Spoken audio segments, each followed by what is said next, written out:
Muhammad Akbar Fadilah dari Fakultas Ekonomi dan Bisnis NPM 190117008 Prodi Akuntansi yang akan mempresentasikan pengaruh rasio leverage dan manajemen laba akrual terhadap agresivitas pajak. Latar belakangnya, Indonesia merupakan negara yang besar, memiliki jumlah penduduk sekitar 260 juta jiwa. Dengan jumlah penduduk tersebut, negara Indonesia termasuk ke dalam negara berkembang. Untuk itu, pemerintah sedang gencar dalam melaksanakan pembangunan di segala bidang agar menciptakan kesejahteraan rakyat Indonesia. Salah satunya, pajak merupakan salah satu sumber pendanaan yang penting di Indonesia, tercermin dari komposisi penerimaan pajak negara dan anggaran, pendapatan dan belanja negara. Pajak yang berasal dari masyarakat nantinya akan digunakan untuk membiayai rumah tangga negara. Penelitian ini dilakukan untuk mengetahui bagaimana pengaruh dari rasio leverage perusahaan terhadap agresivitas pajak, karena menurut beberapa penelitian sebelumnya menyebutkan bahwa leverage berpengaruh signifikan terhadap agresivitas pajak. Rasio leverage menurut Kashmir 2016 menjelaskan rasio solvabilitas atau rasio leverage merupakan rasio yang digunakan untuk mengukur sejauh mana aktiva perusahaan dibiayai dengan utang. Artinya, berapa besar beban utang yang ditanggung perusahaan dibandingkan dengan aktivanya.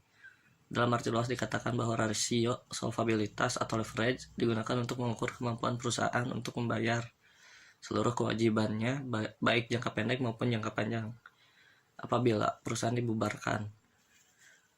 Manajemen laba, menurut Schipper dalam Sri tahun 2008, manajemen laba adalah campur tangan dalam proses penyusunan pelaporan keuangan eksternal dengan tujuan untuk memperoleh keuntungan pribadi.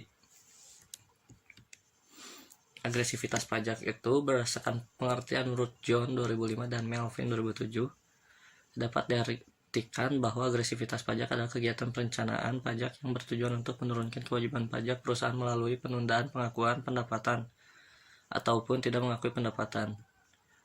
Metode penelitian dari data ini adalah sumber datanya sekunder.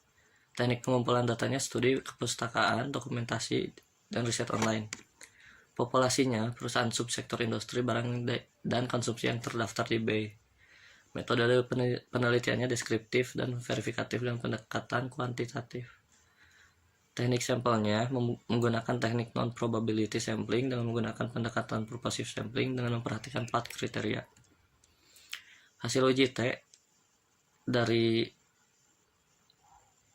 yang dikemukakan di tabel di atas, maka interpretasinya adalah sebagai berikut. Yang pertama, untuk pengaruh leverage terhadap agresivitas pajak menghasilkan nilai signifikan sebesar 0,0000 lebih kecil dari level of signifikan 0,05. Artinya, HO ditolak dan HA diterima, maka leverage berpengaruh signifikan terhadap agresivitas pajak perusahaan sektor barang konsumsi di BEI. Untuk pengaruh manajemen laba akrual terhadap agresivitas pajak menghasilkan nilai signifikan yang sebesar 0,0000 lebih kecil dari level of signifikannya 0,05. Artinya, HO ditolak dan HA diterima. Maka manajemen laba akrual berpengaruh signifikan terhadap agresivitas pajak. Hasil uji F-nya dapat dilihat di tabel di atas. Pengaruh leverage dan manajemen laba akrual terhadap agresivitas pajak menghasilkan nilai signifikan yang sebesar 0,0000 lebih kecil dari level of signifikan 0,05. Artinya HO ditolak dan HA diterima. Maka leverage dan manajemen laba akrual secara simultan berpengaruh signifikan terhadap agresivitas pajak perusahaan sektor barang konsumsi di BEI. Hasil uji normalitasnya, hasil uji Kolmogorov-Smirnov pada tabel di atas menunjukkan nilai probability signifikannya sebesar 0,073. Karena nilai P atau probabilitas signifikannya 0,05, maka dapat disimpulkan bahwa data residual terdistribusi secara normal.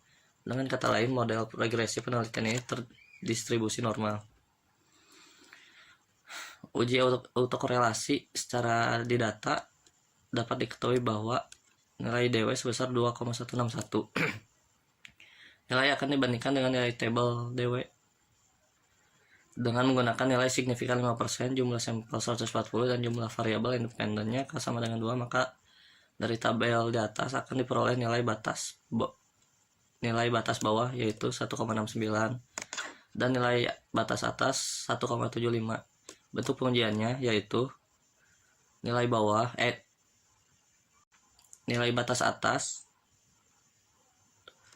kurang dari nilai Durbin-Watson lebih dari 4 kurang nilai bawah atas, maka 1,7529 lebih kecil dari 2,161 lebih besar dari 2,2471. Hasil uji Gleisernya berdasarkan tabel di atas.